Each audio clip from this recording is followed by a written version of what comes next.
श्री शिवाय नमस्तुभ्यम। श्री शिव पुराण की कहानियाँ। पूर्व की बात है कि किरातों के नगर में एक ब्राह्मण रहता था जो ज्ञान में अत्यंत दुर्बल, दरिद्र, रस बेचने वाला तथा वैदिक धर्म से विमुक्त था। वह स्नान संध्या आदि कर्मों से भ्रष्ट हो गया था और वेश्यावृत्ति में तत्पर रहता था। उसका नाम देवराज था। वह अपने ऊपर विश्वास करने वाले लोगों को ठगा करता था। उसने ब्राह्मणों, क्षत्रिय, वैश्य, शूद्रों तथा दूसरों को भी अनेक बहाने से मारकर और उनका धन हड़प लिया था, परंतु उस पापी का थोड़ा सा भी धन कभी धर्म के काम में नहीं लगा था।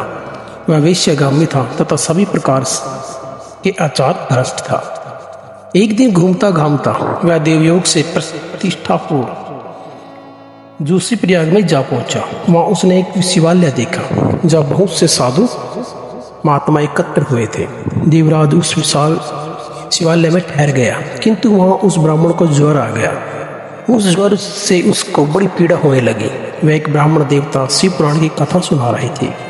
ज्वर में पड़ा हुआ देवराज ब्राह्मण के मुखारविंद से निकली हुई उस शिव कथा को निरंतर सुनता रहा। एक महीने के बाद वह ज्वर से अत्यंत पीड़ित होकर चल बसा।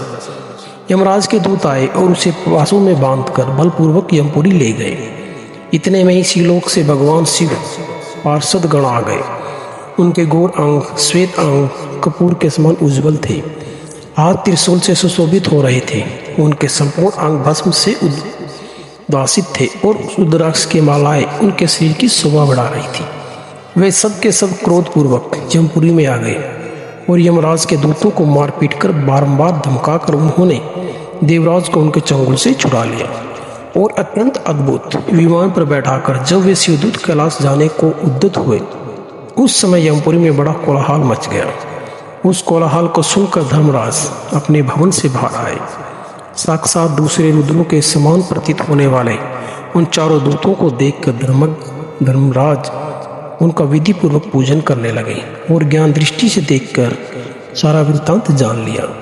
उन्होंने भय के कारण भगवान शिव के उन महात्मा दूतों से कोई बात नहीं पूछी, उल्टे उन सब की पूजा एवं प्रार्थना की।